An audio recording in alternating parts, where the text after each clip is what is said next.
everyone for listening to my land acknowledgement journey, because every month I feel like I want to challenge myself to do something different instead of it becoming this rote obligation. But it is also just like can be a very emotional thing where I'm just like, oh God, I just had to go through a whole like ancestral whirlpool. And thank you for letting me share that with you.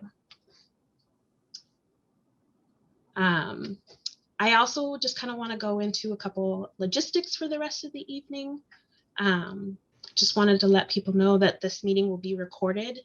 If you do not wish to have your face recorded, please turn off your video.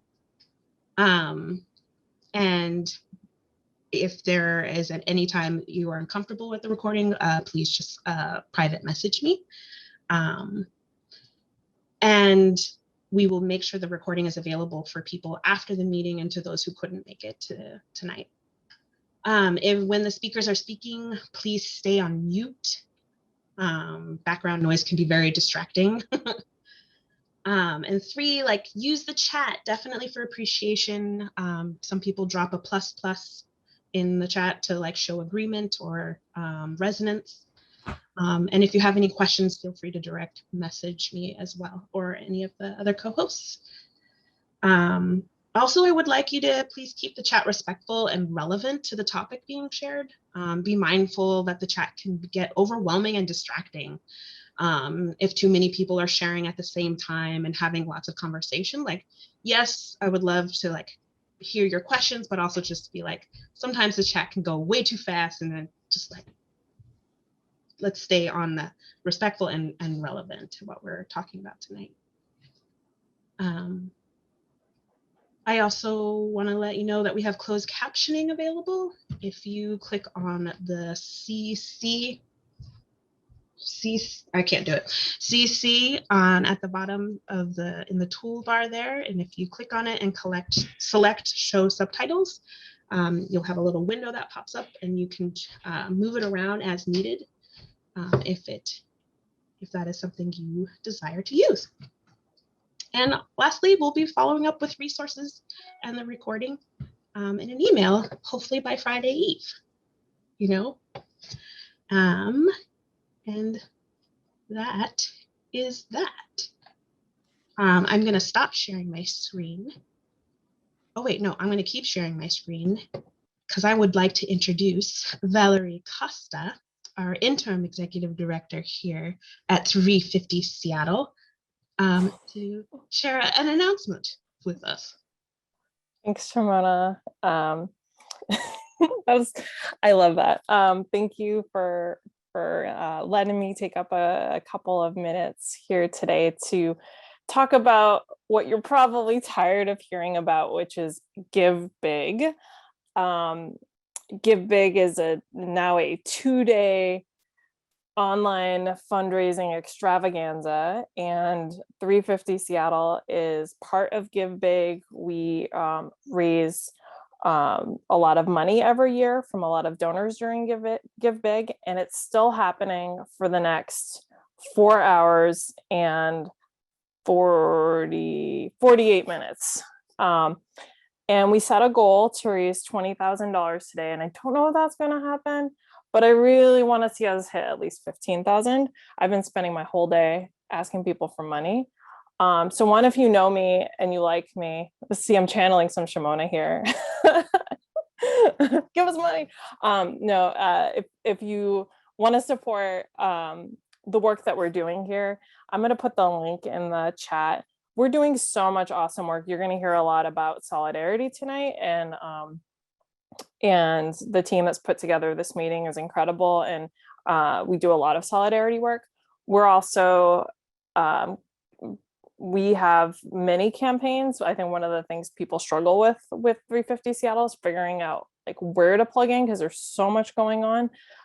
We're doing everything from promoting a Green New Deal for Seattle and with a focus on affordable housing this year, to continuing the pressure on Wall Street banks to get them to try to stop funding fossil fuel projects, to work with the state 350 Washington network to send over 18,000 unique contacts of state legislators this year over the session, advocating for just and equitable climate policy.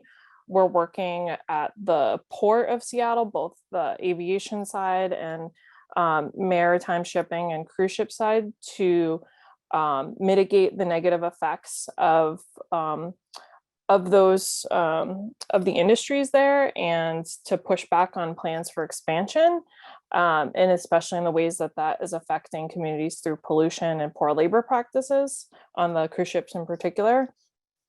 And we're continuing to fight Tacoma PSC and the Puget Sound Energy's liquefied natural gas facility in Tacoma that the company is trying to turn on right now, and against the wishes of the Puyallup tribe.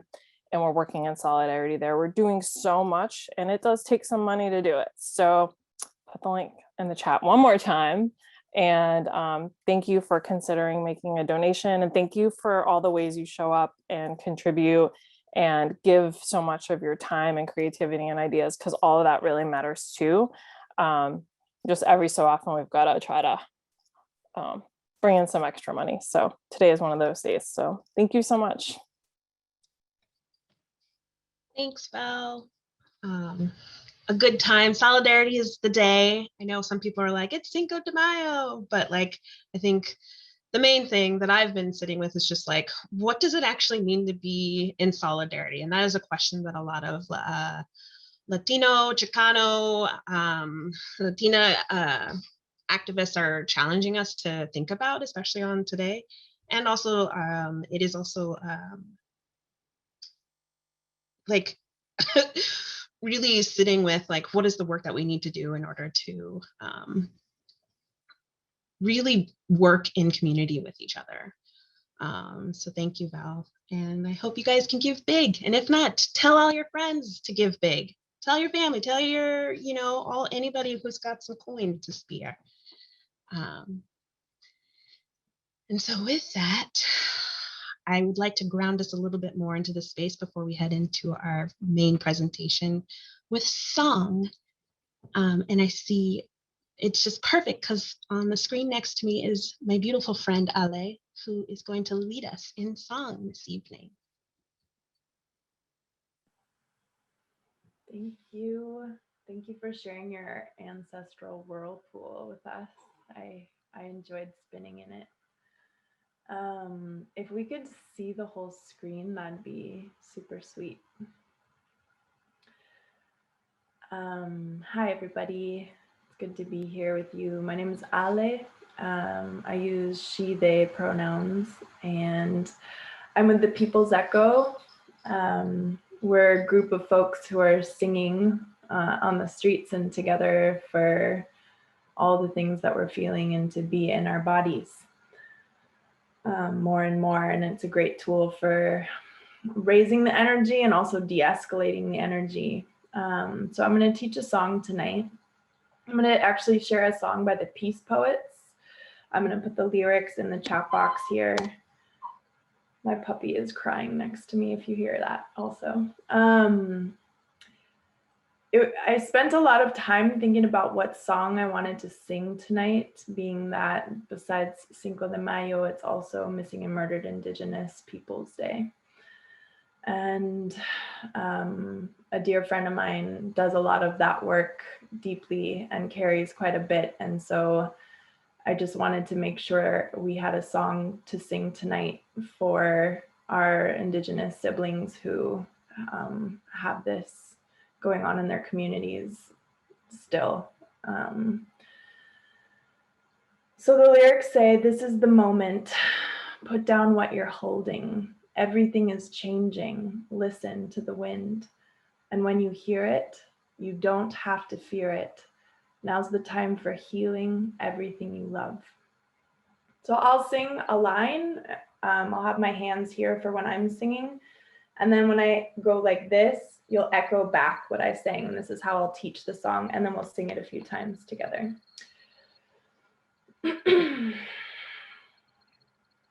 So I'd just like to send this prayer to my sister Roxanne White, who is organizing a march and vigil on March 15th for missing and murdered Indigenous people. This is the moment. Put down what you're holding. This is the moment. Put down what you're holding. Everything is changing. Listen to the wind. Everything is changing. Listen to the wind. And when you hear it, you don't have to fear it. And when you hear it, you don't have to fear it. Now's the time for healing everything you love. Now's the time for healing everything you love. This is the moment. Put down what you're holding. Everything is changing. Listen to the wind. Your turn. This is the moment. Put down what you're holding. Everything is changing. Listen to the wind.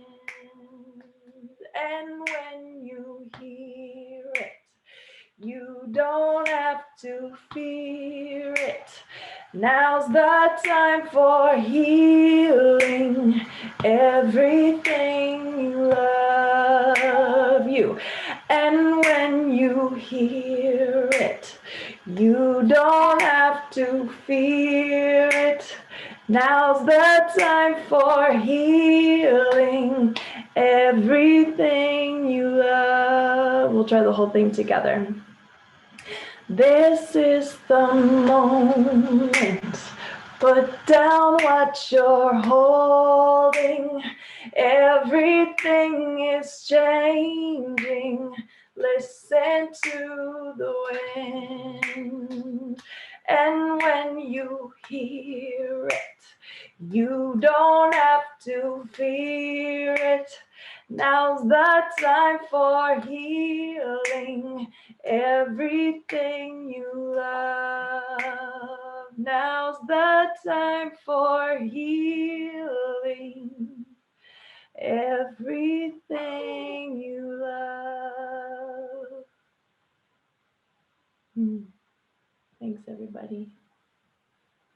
Thank you, Ale. Feel free to drop some pluses in the chat, some hearts on the screen. Thank you so much. We love to bring song into our general meetings, and the People's Echo definitely love catching songs and sharing them with us so we can have these songs to share in other moments in our lives and other actions.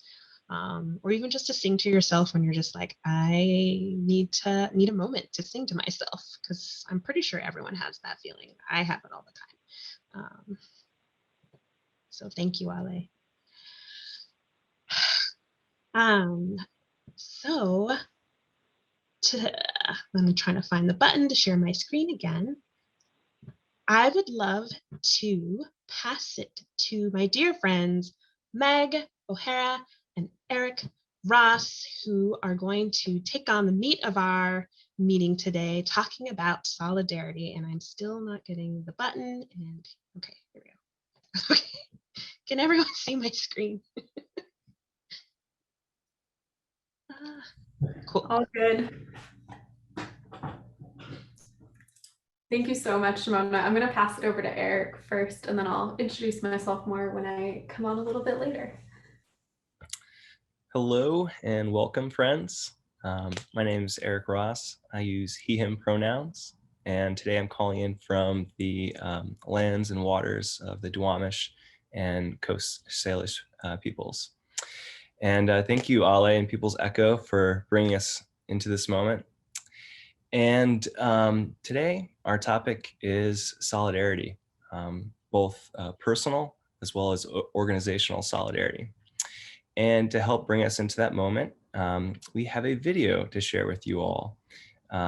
This is a video with a few reflections from activist, educator, writer, and leader Brittany Packnick Cunningham. And then following this 2-minute video, we'll have a short journaling exercise.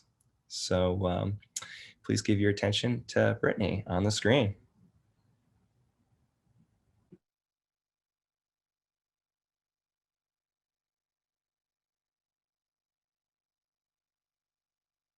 I'm an activist, an educator, and a writer, and obsessed with justice.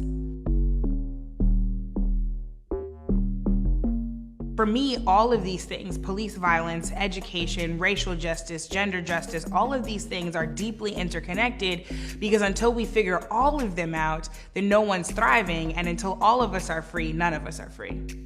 I think that there's something to learn and pull from every kind of strategy, every kind of philosophy for how we really get this justice thing right. But there are opportunities and privileges and open doors that some of us are able to walk through and some of us aren't. So the question is, if I'm able to walk through a door that you aren't, how do I make sure that I wedge it open for you to get through? How do I make sure that I push it open so that 10 more folks can come through after us? So if you are white, then you have the yeoman share of the responsibility to dismantle systemic racism. If you are a man, then you have the yeoman share of responsibility to dismantle systemic sexism. If you are cisgender like I am, I have a larger share of the responsibility to end transphobia in the world than trans people do. Because we can't ask people to suffer from the systems and then put the bulk of the responsibility on them to fix the same systems. The systems don't listen to them in the same way. They don't respond to them in the same way. They don't make room for them in the same way. Resistance comes in many forms. And we have a particular archetype of what activism looks like, or what protest looks like, or what social change looks like. I think it's important that we expand our understanding and beliefs about how we go out and change the world so that we can be inspired to be creative about how each of us goes out and does it.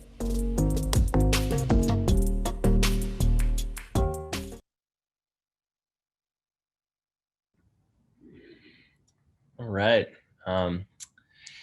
So we'd like to take just a few minutes now to journal ourselves and thinking about this theme of solidarity, what our initial thoughts, reflections are in this video. So if you want to just take a couple minutes, and at the end of that, we'll invite just a couple people to share those reflections.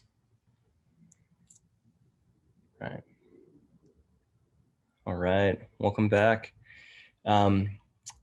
One of the things that we're called to do in solidarity work is to practice our listening skills. So right at this moment, we'd invite folks who are kind of newer to these ideas and reflections around solidarity to practice those listening skills, and let some folks who have been working in the space a little bit more extensively share those reflections. I'm hoping that there's some brave soul out there who is excited to share some of their thoughts as we talk about solidarity. You can maybe put your name in the chat. We'll call on you and come off mute.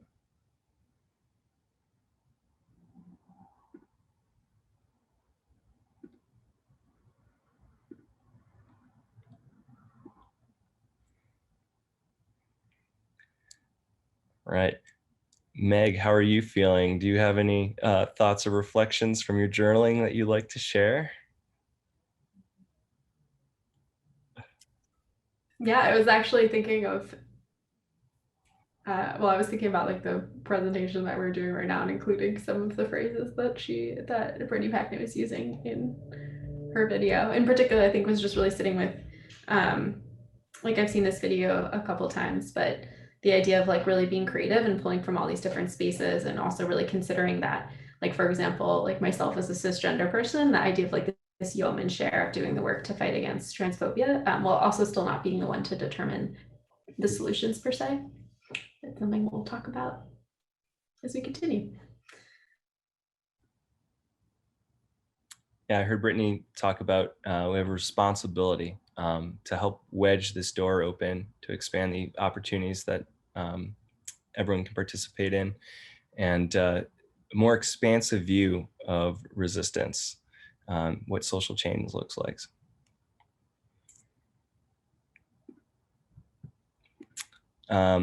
I think it'd be fun to jump into how we are defining solidarity here at 350 Seattle in the solidarity nodes and in our organizing, both organizationally and personally. Yeah, thanks, Eric. Hey, everyone, my name is Meg. I use she, her pronouns. I'm on staff at 350 Seattle and one of the leads in the solidarity team space. And as we were thinking about today, and we're specifically going to be talking about like, what does organizational solidarity look like? What are some specific ways for you all to get plugged in to some of that work that's happening at 350 Seattle? We just also wanted to make sure that we were grounded in defining ourselves in solidarity. And I think Brittany Packnett-Cunningham does a really great job at doing that. And we kind of dove into some more specifics here. And so even though I would say any definition of solidarity at 350 Seattle is a working one, because we're always learning together, for today and just kind of in our solidarity teams and at 350 Seattle more broadly, when we're defining solidarity, we're thinking about it as a deep and consistent commitment to the belief that those most impacted by an issue should be the ones determining the solutions, but not shouldering all the work. So you'll see over to the right an image of some of the protesters from 350 Seattle who gathered to condemn the funding of the fossil fuel pipelines on sovereign Indigenous land and to stand with the Wet'suwet'en against the Coastal GasLink pipeline. And so the Wet'suwet'en here was the group that was being most impacted, still is being most impacted by the pipeline, and certainly still shouldering the majority of this fight and its impacts. And solidarity meant taking actions where the protest was grounded in what the Wet'suwet'en were fighting against and asking for, in connection with those who had open lines of communication with the Wet'suwet'en, or like, because we were kind of working on an international scale here, those working closely in community with the Wet'suwet'en. The second piece we kind of had up here was just understanding that moving towards healthy communities and healthy planet means recognizing the deep intersections of oppressive systems, including white supremacy, colonialism, heteropatriarchy, classism, and ableism, and working to overhaul those systems in everything we do.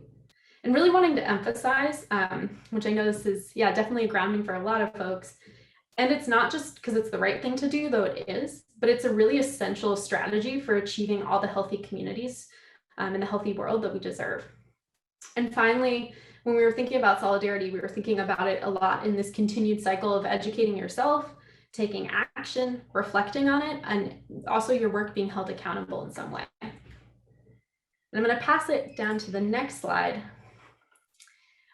One thing we've noticed at 350, both in our space in the solidarity team and otherwise, is sometimes there's some confusion around what does it mean to personally stand in solidarity versus what does it mean to take a stand in solidarity as an organization. And so when we're thinking about this from a personal level, we're defining it as when based on your positionality. So like your particular identities and experiences, again, to go back to Brittany Packnett's Cunningham's example of thinking about like herself as a cisgender woman, and you're not most impacted by an issue, then you're centering people, community spaces, and organizations who are most impacted and taking action to stand with them. And part of this includes doing work with your own community to ensure others who, like yourself, are not the most impacted are still taking meaningful action. And ideally, again, taking on like the yeoman share of the work without necessarily like being centered in the solutions. And it often really does involve putting something on the line. What is the skin you're willing to put in the game? And then we also, what we're going to focus on mostly today, is thought about it organizational solidarity. It's taking action as an organization to center organizations and our community spaces whose majority is representative of those most impacted by an issue, while also recognizing that individuals within your own organization may also be most impacted by the same issue, and really considering that piece. And finally, and this is something we really wanted to hit home, was centering an organization or community space most impacted by an issue that's not traditionally viewed as your primary focus, but is deeply interconnected. So this comes up a lot at 350 Seattle. We'll get pushback about defunding the police, talking about defunding the police, or focusing on shutting down the Northwest Detention Center. But we know that all these things are deeply interconnected to climate. And it's because it's not only what everyone deserves, but it also is our best strategy to win. Like the traditional lens of saying we're just climate is false, and it doesn't get at the root causes that are underlying the climate crisis. And climate crisis is ultimately an issue of thinking some people and some land are disposable, and it's just not true. So really solidarity as strategy is something that we're putting forth here today. And also just wanted to name like this, this is a lot of just basics, and we know that, and there are some missing pieces around complexity, you know, particularly the fact that there's no community space of those being most impacted by an issue that's full of people all thinking the same way. And in some ways, yes, that goes without saying, but it's definitely a mistake people make. But we did think this was a good grounding and starting point for this work as we were moving forward in this presentation. And so, moving us to breakouts, kind of having grounded ourselves in a common definition, we wanted to give everyone here time to just surface their knowledge about solidarity work and do a deeper dive into 350 Seattle's organizational solidarity by engaging in breakout rooms. And then eventually we'll talk about the specific aspect of organizational solidarity with the solidarity teams. So we had 3 questions for you all today, which will be on the next slide. And the 3 prompts we had for you all to consider was, what does it look like to do the self-learning kind of before you get involved in something? How is solidarity an essential form of strategy for the climate movement and 350 Seattle specifically? And if you're already connected to 350 Seattle, how does solidarity as a critical strategy for achieving climate justice inform the work you do in other areas of 350 Seattle? And or how do you hope it will inform the work you do in the future at 350 Seattle? Because we know this is an area we're always growing in. And we recognize these are 3 really big questions, and it's okay if you don't get to all of them, or if you choose to just focus on one. But we will be asking for a few share outs when you get back, and I might pop in and do some warm calling, meaning I might ask you in advance. That will have some folks presenting. And all of that said, I know you've all heard me speak a bunch, but we did recognize that some of these conversations could touch upon some heavier topics and experiences. So we had a few agreements we wanted to ask the breakout rooms to utilize.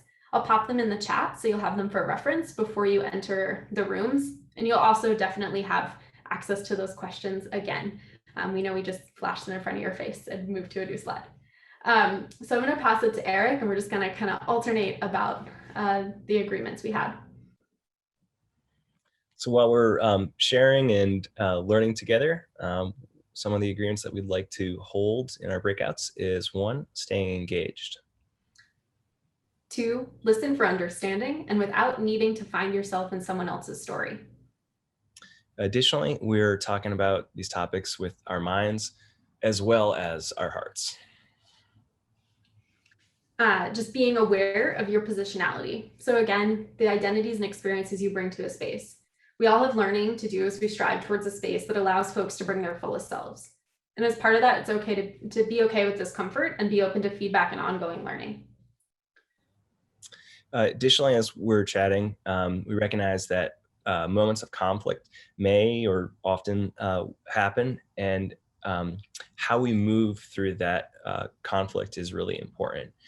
There's a couple sayings or things that we can use to we can express in those moments, including something doesn't feel right here, and I want us to pause for a moment to reflect on what's surfacing. Additionally, I'm noticing and I'm wondering, and moreover, if necessary, we can should be ready to do some repair work and about our own impact in these conversations. Yeah, thanks, Eric. And I'm going to pop us back to the slides with the questions. And so what I'm going to have us do is I'll give everyone 2 minutes to just have some think time and process through these questions. Again, we recognize you might focus on one or might not get through all, and that's totally cool. And then after those 2 minutes, we'll put you out all in breakout rooms to think about those questions. And thank you so much, Shimona, for popping them in. So at 7:42, we'll pop you all in breakout rooms. Feel free to just kind of sit with these for 2 minutes. All right, everyone, I got you in breakout rooms. And if you do need to come back at any time, you can, and you can message if you need some assistance as well. So here you all go.